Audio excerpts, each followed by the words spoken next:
मुंबई महापालिका निवडणुकीच्या प्रचाराला वेग आला आहे. शिवतीर्थ मैदानावर राज ठाकरे आणि उद्धव ठाकरे यांची संयुक्त प्रचारसभा पार पडली. या सभेत राज ठाकरे यांनी भाजपवर जोरदार टीका केली. ते म्हणाले, मुंबईवर संकट आलं की जात धर्म न पाहता मदतीला धावतो तो शिवसैनिक. रक्तदानासाठी पहिली रांग शिवसैनिकाची असते. पुढे बोलताना राज ठाकरे म्हणाले, भाजप रक्तदानासाठी नाही तर गोमूत्र प्रशासनासाठी रांग लावतो. खरं हिंदुत्व माणुसकीचं असतं, अशी टीकाही त्यांनी केली. दरम्यान उद्धव ठाकरे यांची मुंबईकरांना बदलण्यासाठी तयार राहण्याचं आवाहन केलं. मुंबई महापालिका निवडणूक जसजशी जवळ येते तसतसा प्रचार अधिक आक्रमक होताना दिसतोय.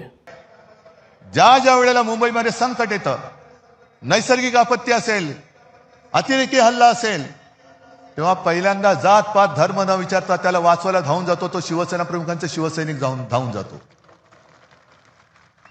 रक्तदान करायला पहिल्यांदा रांग लावून उभा राहतो. तो भाजपवाला नाही राहत. तो तिकडे गोमूत्रासाठी लाईन लावेल, पण रक्तदानासाठी नाही लावणार. गोमूत्र प्राशन करायलाही लाईन लावतील तिकडे. माणसं मरतायत, नाही गोमूत्र प्राशन केलं तर त्याची जीव वाचतील. तुमचं हिंदुत्व. पण रक्तदान करताना सुद्धा शिवसैनिक कधी विचारत नाही की माझं रक्त कोणाला जाणार आहे.